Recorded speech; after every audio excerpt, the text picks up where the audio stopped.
Hello students, every day I discuss a problem with you, IIT level, advanced level or JEE level, or maybe sometimes you may think it is even this NEET level, जो दिखने में बहुत मुश्किल लगता है लेकिन किया जा सकता है in half a minute, in less than a minute. In generally I say less than a minute, but sometimes it can be done even 10 seconds, 15 seconds, half a minute.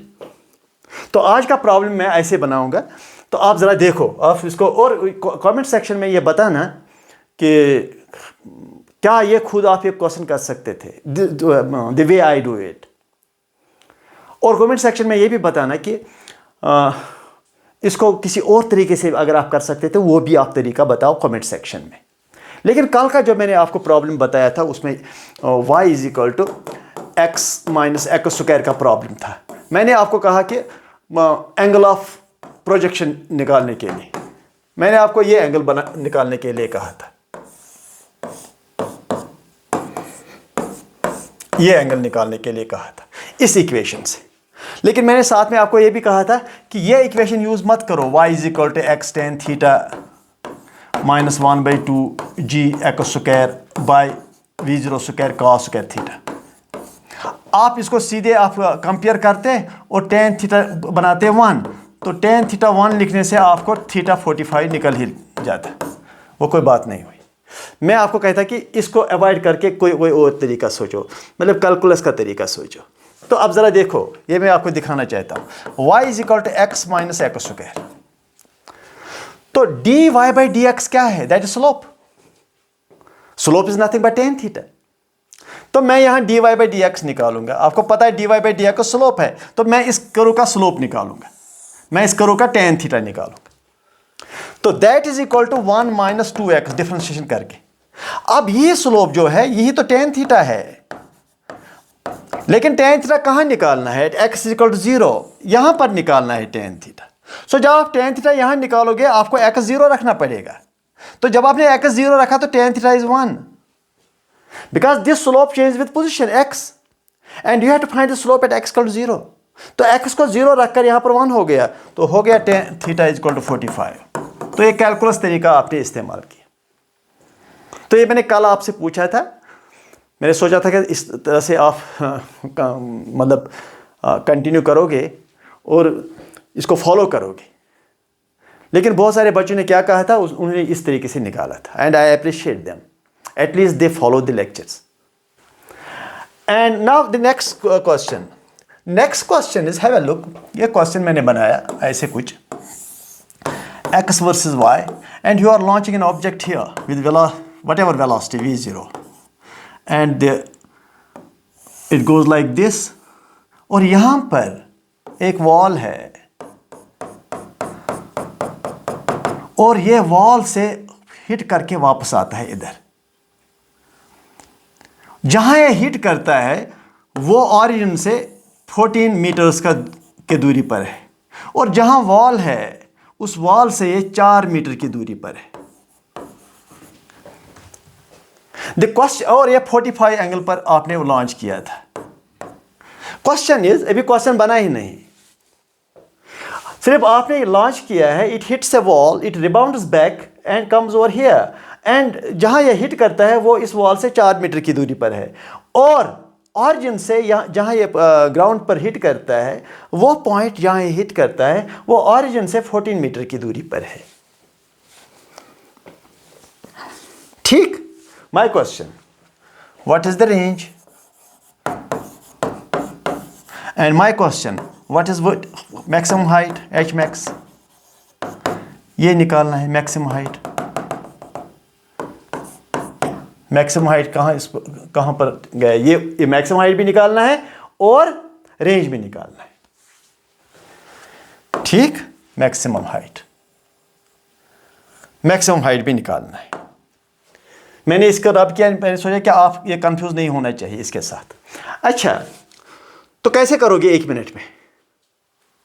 1 minute में करने का आपको कॉन्सेप्ट लगाना पड़ेगा.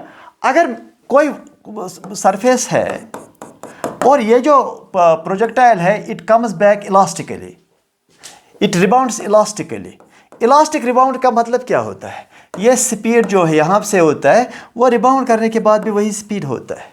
Velocity different है, velocity different है लेकिन speed same है। That is the elastic collision.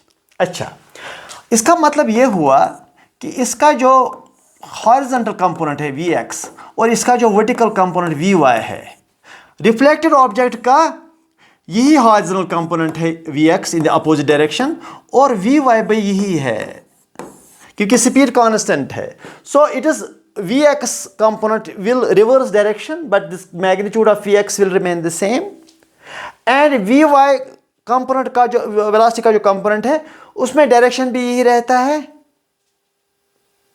और मैग्नीट्यूड भी यही रहता है।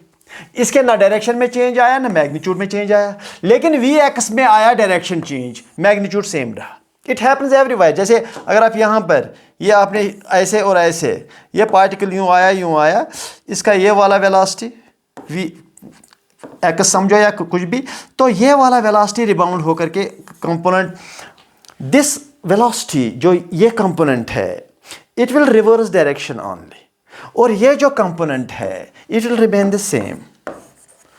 मतलब जो कंपोनेंट सरफेस को परपेंडिकुलर होता है,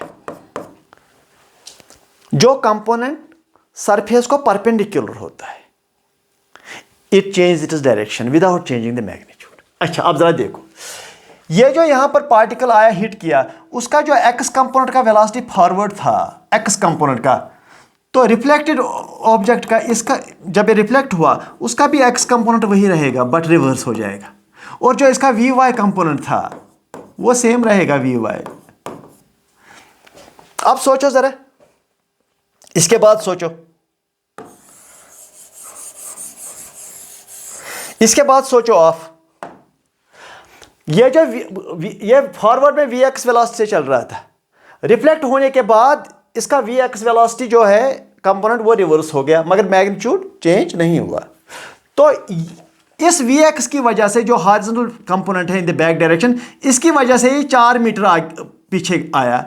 इसका मतलब अगर ये वॉल नहीं होता तो यहां पर वेलोसिटी था फॉरवर्ड Vx, ये उतना ही आगे चला जाता है, 4 ही मीटर आगे चला जाता है, क्योंकि ये Vx जो है जो पीछे की ओर या हॉरिजॉन्टल वेलोसिटी है, इसने हॉरिजॉन्टली इसको 4 मीटर लाया इस वॉल से दूर 4 मीटर वॉल से दूर लाया इन द बैक डायरेक्शन। इसका मतलब अगर ये वॉल नहीं होता तो ये 4 मीटर और आगे जाता है इस Vx की वजह से, क्योंकि Vx is responsible for getting it 4 meters horizontally, this Vx would have been responsible for getting it 4 meters in the forward direction. तो हो गया काम तमाम। रेंज इज इक्वल टू, ये है पूरा प्रोजेक्टाइल, इस प्रोजेक्टाइल का range 14 + 4 that is 4 4 8 4 and 4 8 22 meters. Answer finish. कुछ नहीं करना है, सिर्फ आपको ये यहाँ पर अपना माइंड इस्तेमाल करके, ये जो 4 मीटर वापस आया, 4 मीटर ये आगे जाता है to hit the ground. 4 + 4 + 14 that is 4 + 4 that is 8 and is 22। अब बताइए वर्टिकल हाइट कैसे निकालोगे? How to find vertical height, maximum height? Maximum height is equal to, एक लाइन में r/4 tan theta, this h is equal to, what is r? 22/4 tan theta 1 45 degrees, that is 11/2, that is 5.5 meters. Answer. So this is how the questions are done, IIT level questions. Concept, इस Vx की वजह से जो rebound हुआ उसकी वजह से 4 metre पीछे आया, तो यही Vx अगर फॉरवर्ड की ओर था तो वो 4 मीटर से आगे चला जाता है। तो 4 + 4 + 14 that is the range. So these are the questions that are IIT level or maybe NEET level, maybe JEE level, that can be done without any calculation. They can be done within half a minute.